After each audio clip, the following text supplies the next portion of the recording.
Salam sejahtera, terima kasih karena bersama dengan saya di Nazilin Unity Channel. Satu kumpulan baru-baru ini diketuai oleh Morty menuntut kononnya Anwar Ibrahim tidak sah jadi Perdana Menteri. Tapi ramai netizen kata, porah.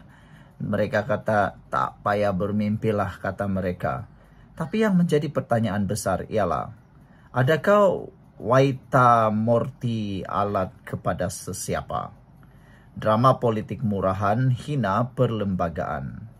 Dipetik daripada Harapan Daily, ditulis oleh Dr. Sahnur Basri.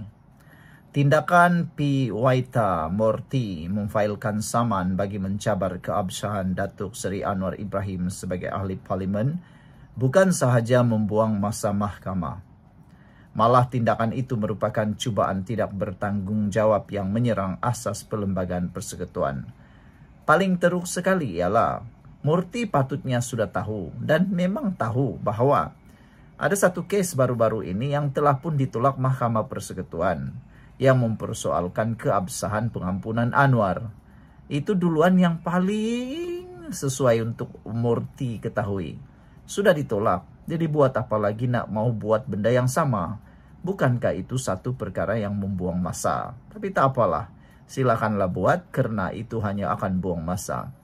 Lebih ironi, Waita sendiri pernah duduk sebagai anggota Kabinet Tun Dr. Mahathir Mohamad pada tahun 2028, yaitu selepas Anwar menerima pengampunan penuh dari Seri Paduka Baginda yang di-Pertuan Agong pada 16 Mei 2018. Menjadi pertanyaan daripada netizen semua ialah kenapa pada waktu itu dia tidak terhege-hege pula persoal pengampunan Anwar. Siapa yang cucuk, siapa yang kini menunggang Waita pula. Aduh, kesian juga lah kan ditunggang oleh orang lain.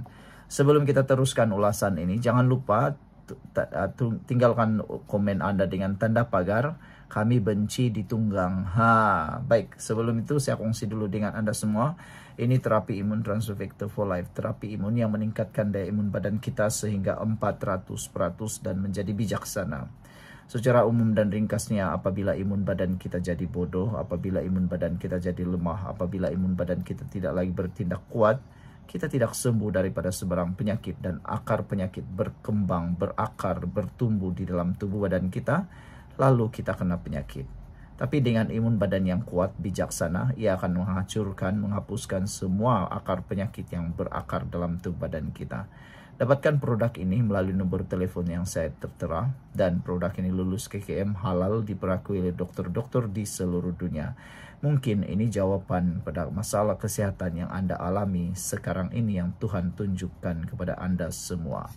Saudara-saudara sekalian, rupa-rupanya Waita Morty pernah menjadi dalam kabinet Tun Dr. Mahathir Mohamad.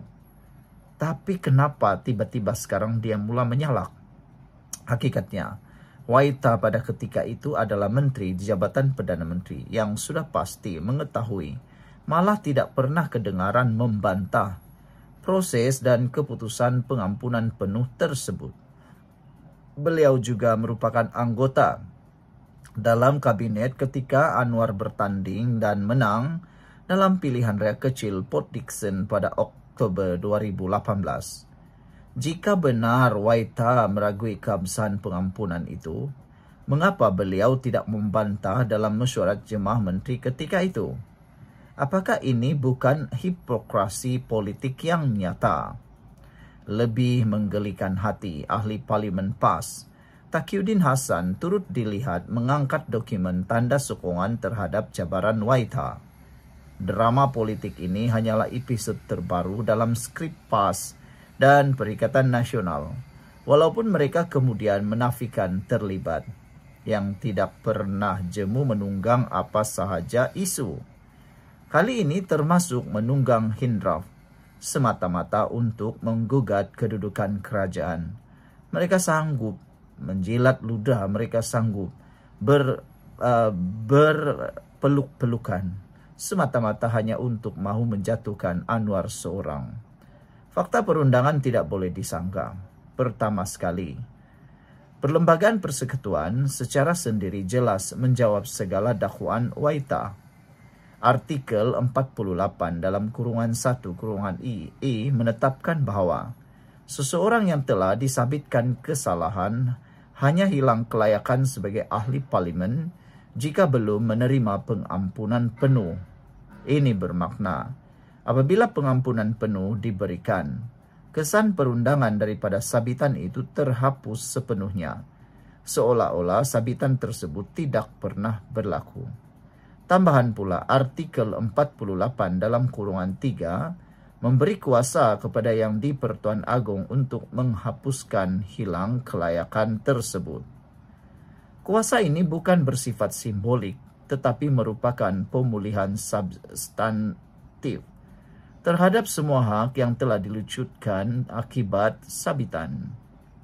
Dengan kata lain, apabila Seri Paduka Baginda menggunakan kuasa ini, kelayakan seseorang untuk bertanding atau memegang jawatan ahli parlimen dipulihkan sepenuhnya.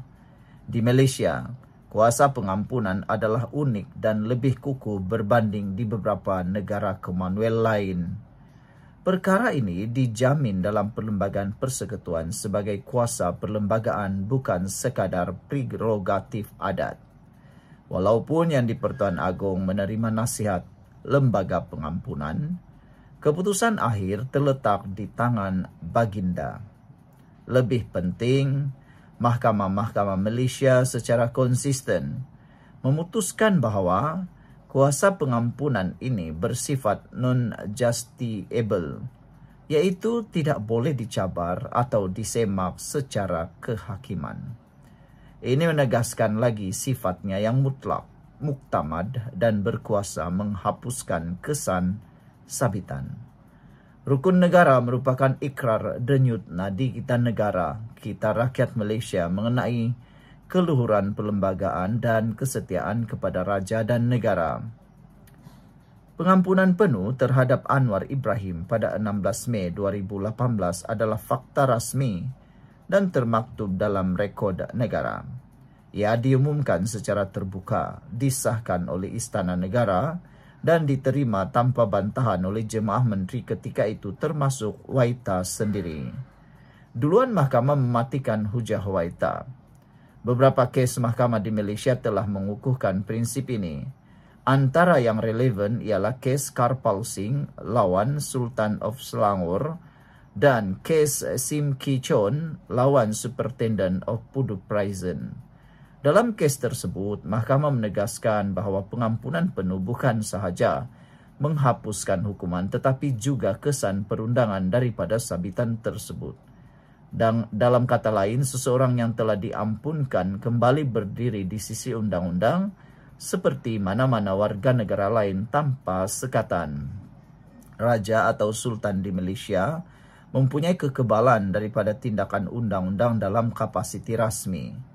Prinsip ini termaktub dalam Perkara 181 Perlembagaan Persekutuan, isu yang melibatkan kuasa prerogatif diraja, termasuk pengampunan, tidak boleh dicabar di mahkamah. Kes-kes ini jelas menunjukkan bahawa sebarang cubaan untuk mempertikai kelayakan Anwar selepas pengampunan penuh adalah bercanggah dengan prinsip undang-undang yang telah mapan dan dihormati mahkamah tertinggi negara. Serangan terhadap Perdana Menteri Anwar Ibrahim adalah serangan terhadap institusi raja. Realitinya, tindakan Waita mempersoalkan kelayakan Anwar bukan sahaja untuk menyerang peribadi Perdana Menteri, tetapi juga secara tersirat mempersoalkan kuasa dan kebijaksanaan Seri Paduka Baginda Yang di-Pertuan Agong. Kuasa pengampunan adalah prerogatif dari raja yang dijamin perlembagaan.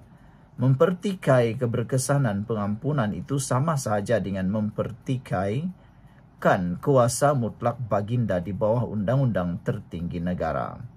Adakah serangan peluru kapur terhadap keabsahan Perdana Menteri ini hanya untuk membuktikan bahawa beliau masih relevan dalam arus politik Malaysia selepas beberapa kali tenggelam timbul dalam arus politik negara? Selepas ditinggal dalam PRU15 tanpa kerusi, tanpa kedudukan dan tanpa jawatan, beliau kini berdiri di pentas pembangkang wira bangsa dan agama untuk memastikan kamera menghala ke arahnya. Waita bersama sekutunya yang tersirat dan tersurat boleh terus mencoba memanipulasi persepsi rakyat melalui drama politik murahan ini. Namun, di sisi perlembagaan, undang-undang, dan fakta sejarah, kedudukan Anwar Ibrahim sebagai ahli parlimen dan Perdana Menteri Malaysia adalah sah, muktamad, dan tidak boleh dipertikaikan. Ditulis oleh Dr. Sahnur Basri, Fellow Utama Akademi Sains Islam Jordan. Sekian untuk kali ini. Jangan lupa tinggalkan komen Anda. Bye-bye.